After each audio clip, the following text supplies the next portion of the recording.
नमस्कार दोस्तों, स्वागत है आपका द न्यूज लॉन्चर के इस यूट्यूब मंच पर। आज आम बजट आने वाला है और इस देश की उम्मीदों और आकांक्षाओं का बजट, क्या यह बजट साबित होगा? इसकी झलक तो कल ही मिल गई और कल तब मिल गई जब एनडीए सरकार, जो गठबंधन की सरकार है और गठबंधन की ऐसी पहली सरकार है इस देश में जिसमें कोई न्यूनतम साझा कार्यक्रम नहीं है, तो न्यूनतम साझा कार्यक्रम का अभाव और सत्ता का अट्ठाहस, इन दोनों का तालमेल तब दिख गया था जब जनता दल यूनाइटेड की मांग और जनता दल यूनाइटेड के एक सांसद के सवाल के जवाब में भारत सरकार ने स्पष्ट कर दिया कि बिहार को विशेष राज्य का दर्जा देने का कोई इरादा नहीं है और कोई प्रावधान जैसी चीज नहीं है। यानी प्रावधान बनाने से केंद्र सरकार ने अपना पल्ला झाड़ लिया। जिस डिमांड को लेकर, बिहार के हितों को लेकर नीतीश कुमार भाजपा के साथ समझौते का राग अलापते थे, पहला ठेंगा नीतीश कुमार को दिखाया गया। नीतीश कुमार कब झोला उठाकर इस गठबंधन से चल देंगे, ये अब सिर्फ समय की बात रह गई है। इसकी औपचारिक घोषणा भर होनी बाकी है और वो दिन, वो मुहूर्त किस दिन होता है, अब बहस की गुंजाइश सिर्फ और सिर्फ इसी पर टिक गई है। झोला उठ जाएगा नीतीश कुमार का, याद रखिए, बिहार की सत्ता से नहीं, एनडीए गठबंधन से।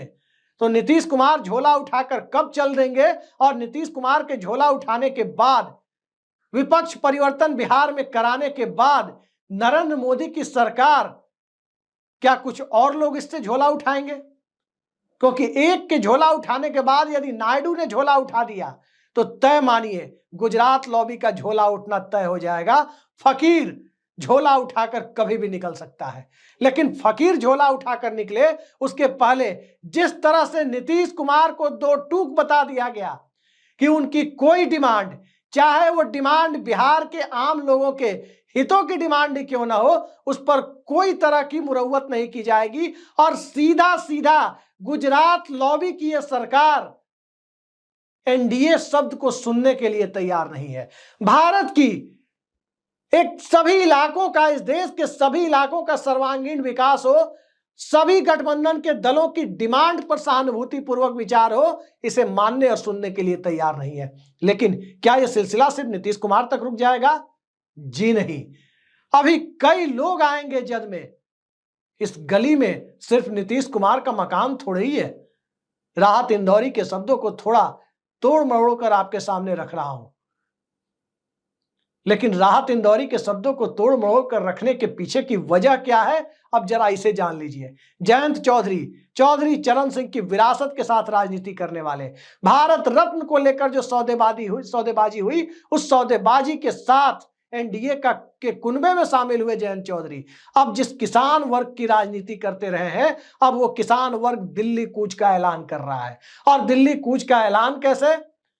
तो 3 क्रिमिनल लॉ जो बनाए गए, आईपीसी, सीआरपीसी और एविडेंस एक्ट में जो परिवर्तन किया गया, 150 साल से ज्यादा पुराने कानूनों की जगह जो नए कानून लाए गए, उस कानूनों के विरोध में किसान संगठन अब खड़े हो रहे हैं। उन्हें अपने हितों पर कुठाराघात होता हुआ दिख रहा है और किसान संगठनों की ताकत का अंदाजा आप इसी से लगा सकते हैं कि जो नरेंद्र मोदी की सरकार एक अकेला कितनों पर भारी का दम भरती रही, जो नरेंद्र मोदी की सरकार 56 इंच के सीने की बात कहती रही, वो 56 इंच के सीने पर मूंग दलते हुए इस देश के किसानों ने विवादास्पद कृषि कानूनों को वापस करवा दिया था।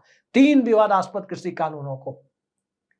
तो क्या ये तीनों क्रिमिनल लॉ को भी वापस कराएंगे? और जब किसान मौजूदा सत्ता के खिलाफ लोकतांत्रिक जंग का ऐलान कर रहे हैं, तो क्या इस लोकतांत्रिक जंग में, क्या किसानों के इस सत्याग्रह में जयंत चौधरी नरेंद्र मोदी के साइड खड़े होंगे या अपना झोला उठाकर किसानों के साइड खड़े हो जाएंगे?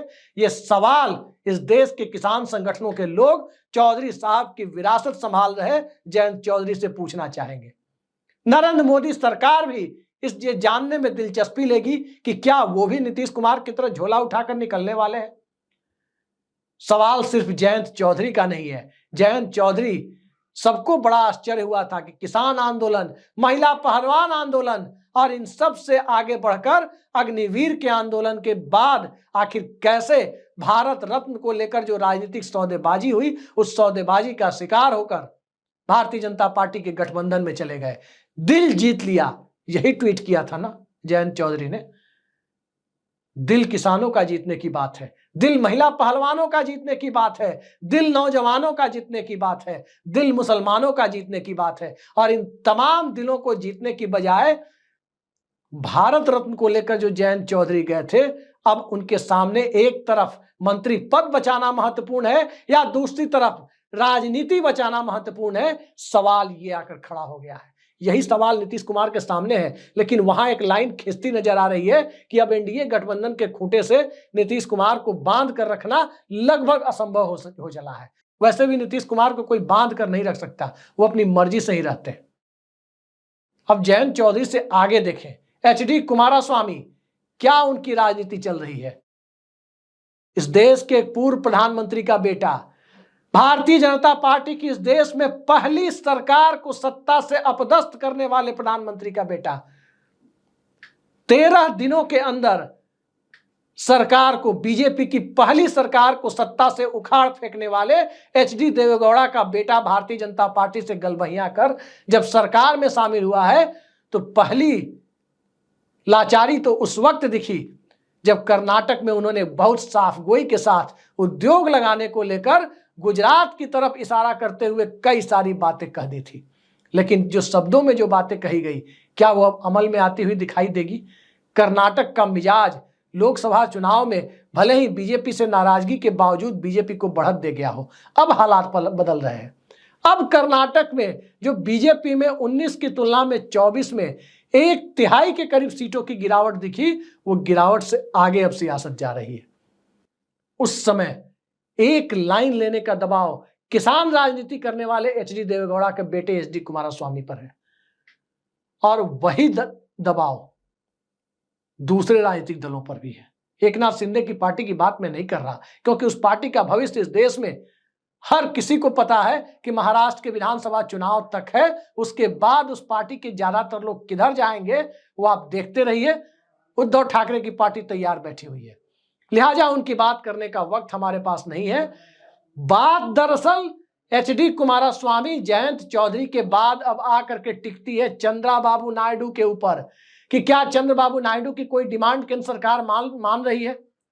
चंद्रबाबू नायडू की डिमांड है विशेष राज्य का दर्जा, चंद्रबाबू नायडू की डिमांड है विशेष पैकेज, चंद्रबाबू नायडू की डिमांड है केंद्र के हर मंत्रालय से ठीक ठाक पैसा, चंद्रबाबू नायडू और उनकी टीडीपी की डिमांड है आंध्र प्रदेश का वर्ल्ड क्लास कैपिटल बनाने के लिए तमाम तरह के संसाधनों की दिल्ली से मदद, और चंद्रबाबू नायडू की डिमांड है कि जो सुविधाएं नरेंद्र मोदी ने अपने प्रधानमंत्रित्व काल में अपने गृह राज्य गुजरात को दी, चाहे वो बुलेट ट्रेन हो, चाहे वो एक्सप्रेसवे का मामला हो, चाहे वो गिफ्ट सिटी का मामला हो, चाहे वो रेलवे यूनिवर्सिटी का मामला हो, चाहे वो वर्ल्ड क्लास क्रिकेट स्टेडियम का मामला हो, वो तमाम चीजें चंद्रबाबू नायडू राज्य के विभाजन के बाद आर्थिक संसाधनों को तेलंगाना के हाथों काफी हद तक गंवा चुके आंध्र प्रदेश के लिए बिल्कुल गुजरात जैसी सुविधा चाहते हैं।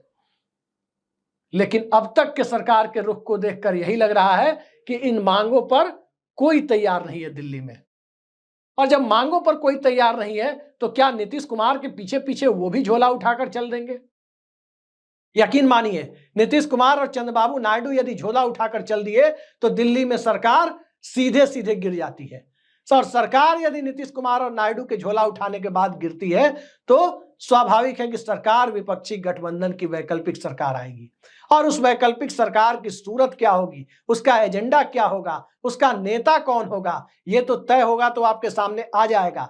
लेकिन एक तरह से नीतीश कुमार को ठेंगा दिखाते हुए, नीतीश कुमार को दो टूक जवाब देते हुए कि न तो विशेष राज्य के दर्जे की मांग मानी जाएगी और न ही जो अंदर खाने जवाब दिया जा रहा है कि नवीं अनुसूची में आरक्षण बढ़ाने के फैसले को डालने का तो सवाल ही पैदा नहीं होता। तो अब जब नीतीश कुमार के सामने गठबंधन छोड़ने के सिवा कोई दूसरा विकल्प दिखाई नहीं दे रहा तो ये एक वार्निंग सिग्नल जयंत चौधरी के साथ है, एक warning signal Kumaraswamy, HD Kumaraswamy की जनता दल सेकुलर और चंद्रबाबू नायडू की टीडीपी के साथ है।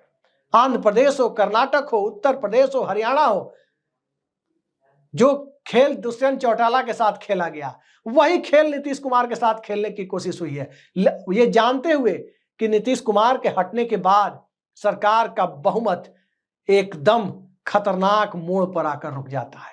एक ऐसे मोड़ पर कि चंद्रबाबू नायडू की बार्गेनिंग पावर और बढ़ जाती है, और चंद्रबाबू नायडू की बार्गेनिंग पावर को पूरा करने की स्थिति में दिल्ली नहीं है। तो उस स्थिति में सत्ता जाने के सिवा कोई विकल्प नजर नहीं आता। पर सवाल यह उठता है कि सत्ता को इतना अपनी किस ताकत के बूते इतना ज्यादा घमंड है मौजूदा दौर की सत्ता को, जहां एक तरफ विपक्ष के बाद अब ईडी सहयोगी दलों के राज्यों में जा रही है। चंद्रबाबू नायडू, उनकी मांग को नहीं माना जा रहा है। जयंत चौधरी, उनकी सियासत अब दोराहे पर खड़ी दिख रही है। और एचडी कुमारस्वामी, कर्नाटक में जनता दल का फुटप्रिंट जनता दल परिवार का बचेगा या नहीं, वो सवाल उनके सामने आकर खड़ा हो गया है। तो इन सवालों के इर्द गिर्द जब कई सारी विरासत एक साथ आकर टकरा रही है, तो मत भूलिए कि नरेंद्र मोदी की सरकार भी कहीं ना कहीं खतरे में है, वो डवाडोल हो रही है। और जब वो सरकार डवाडोल हो रही है, तो सहयोगी दलों की भूमिका और सहयोगी दलों की राजनीतिक निष्ठा वो भी पुनर्विचार के दौर से गुजर रही है। पहला गोल तो स्वाभाविक है कि नीतीश कुमार करने जा रहे हैं, लेकिन पहले गोल तक ये सियासत रुकनी नहीं है, ये सियासत आगे जा रही है। फैसले सबको लेने पड़ेंगे, और फैसले लेने के लायक माकूल परिस्थितियां भी सबके सामने तैयार हो रही है। वक्त को थोड़ा वक्त और दीजिए, और देखते जाइए कि नरेंद्र मोदी के लिए झोला उठाने की सूरत सहयोगी दल खुद अपने लिए तैयार करते हैं, या फकीर का झोला उठवा देने की परिस्थिति अपने साथ साथ दूसरों के लिए भी, सत्ताधीशों के लिए भी तैयार करते हैं। आज के लिए इतना ही। नमस्कार।